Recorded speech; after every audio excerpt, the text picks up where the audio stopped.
beloved Boss Mike Cervera.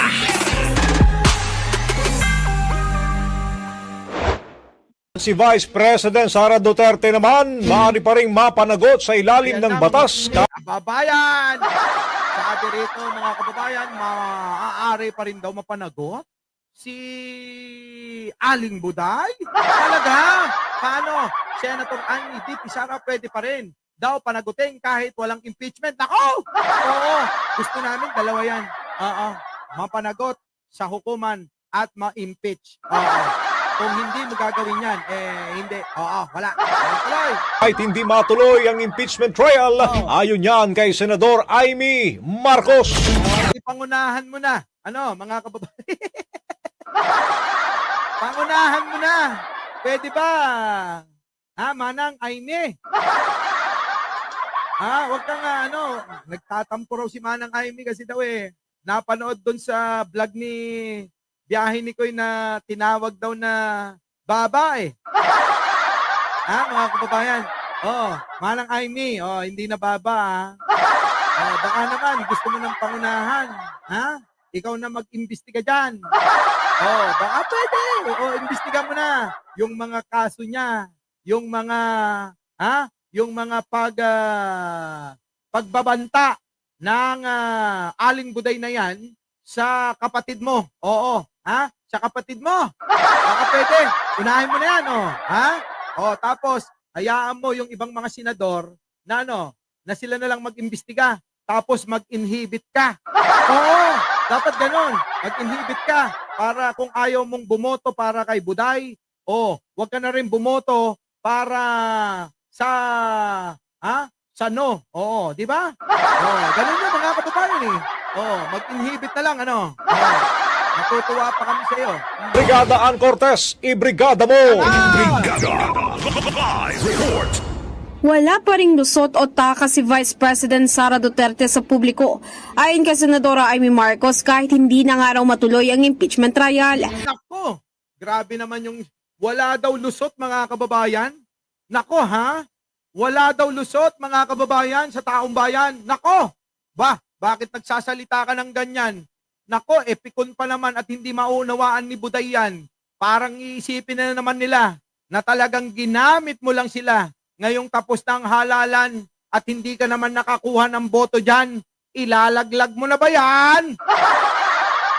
Mga kababayan, hindi naman nakakuha ng boto talaga sa mga Duterte yan. Hindi nga nanalo sa Davao, pang-14 yan. Diba? Ano yun? Ulit. Taka si Vice President Sara Duterte. Report. Wala pa ring lusot o taka si Vice President Sara Duterte sa publiko. Naku, mabigat yan Wala pa rin daw lusot o takas. Ibig sabihin, mananagot ba? Kapalagay nyo mga kababayan, ibig sabihin ba, mananagot talaga? Sara, kita mo?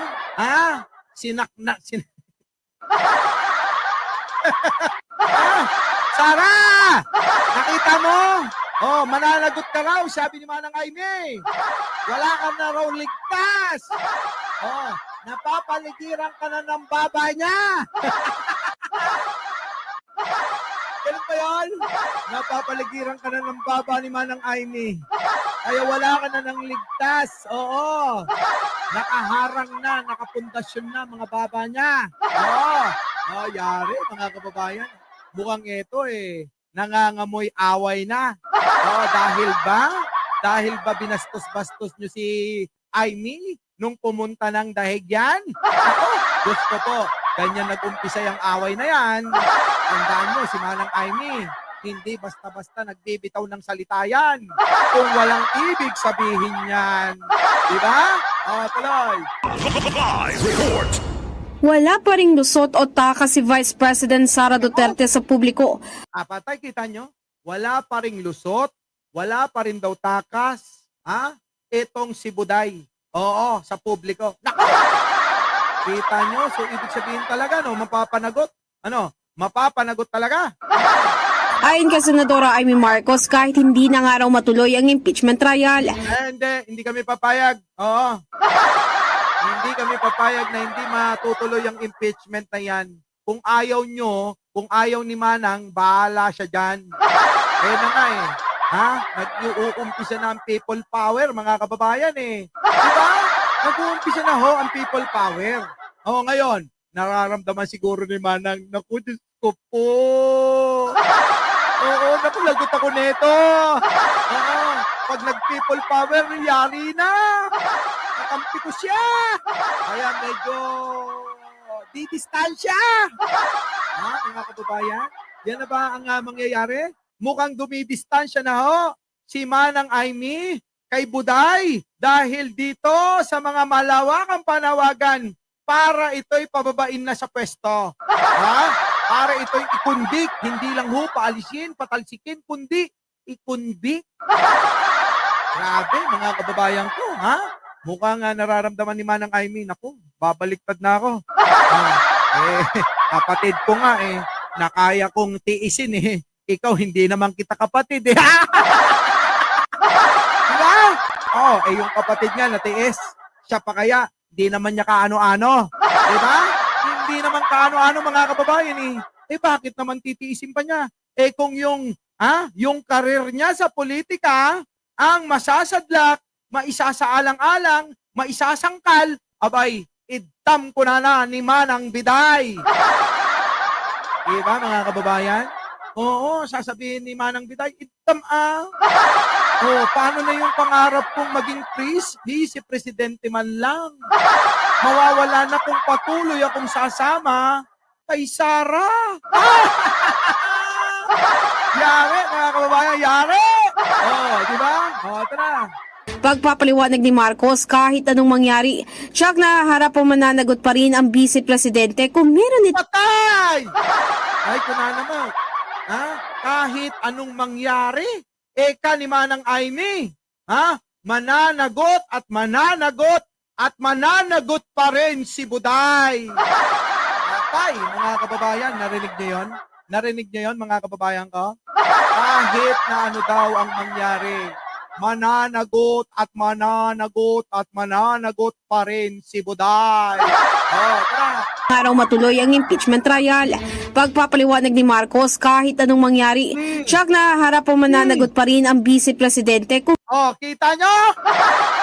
Tsak. Na mananagot pa rin ang vice-presidente, Ika! Baliktaran ng mga kababayan. Sa politika talaga, mga kababayan, ang hirap unawain nila. Kaya mga kababayan, tayo, magbabantay lang. Habang sila, mga kababayan, ay pinapanood at naiinis tayo, pagtawanan na lang. Mga kababayan, mananagot. Totoo kaya.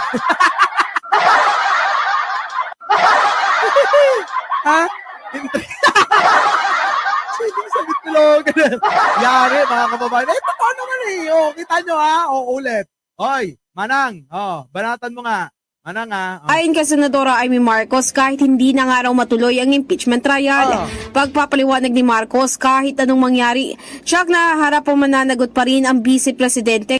Kita niya? Tiyak na mananagot. At mananagot pa rin ang vice-presidente, Ika. Nagsisinungaling ba ako nun? Gumagawa ba ako ng intriga nun? Hindi ho. Mga kababayan ko, unawain yung maigi. Yung ginagawa ni Manang Aimee. Mga kababayan, si Manang Aimee, tandaan nyo? Minsan hindi lang matalas. Pati baba, matalas talaga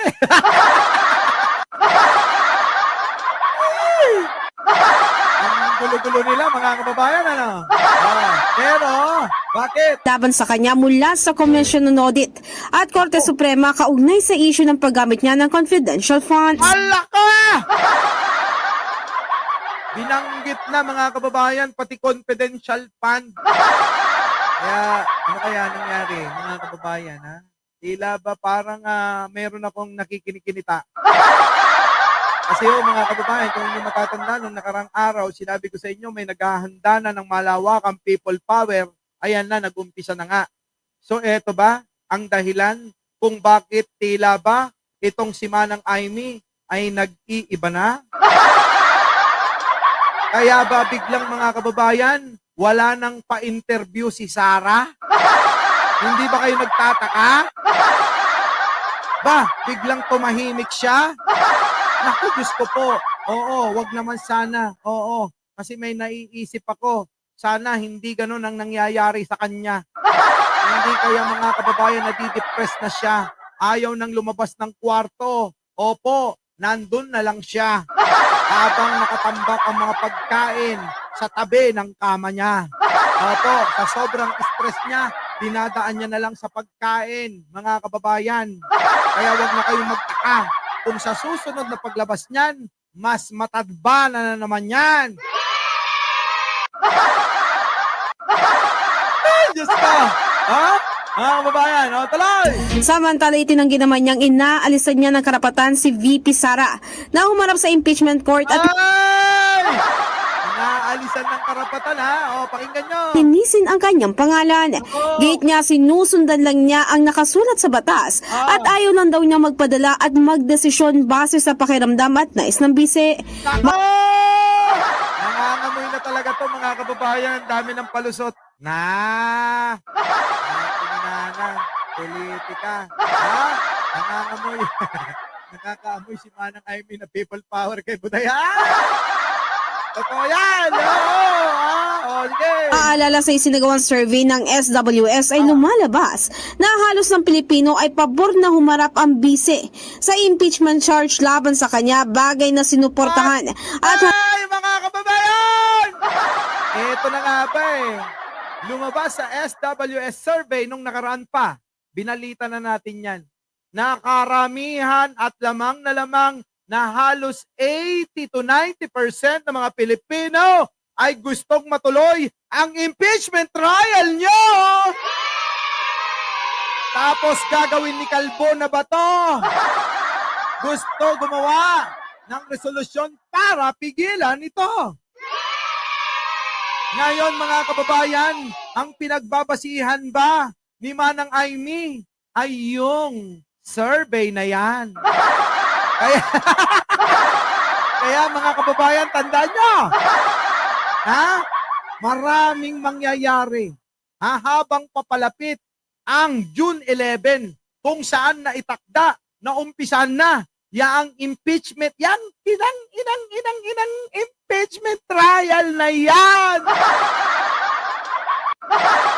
Diba mga kababayan, ano masasabi nyo?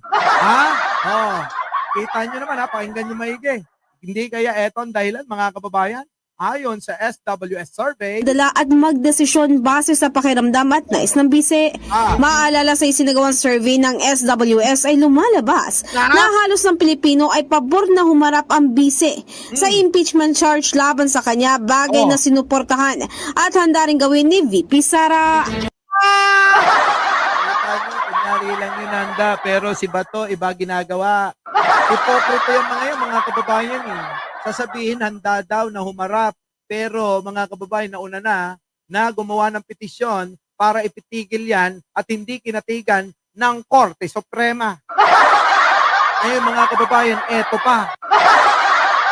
Lumabas sa SWS survey na talaga namang mayoryang Pilipino ang nais na ma-impeach o matuloy ang impeachment trial ni Buday. Paano yan?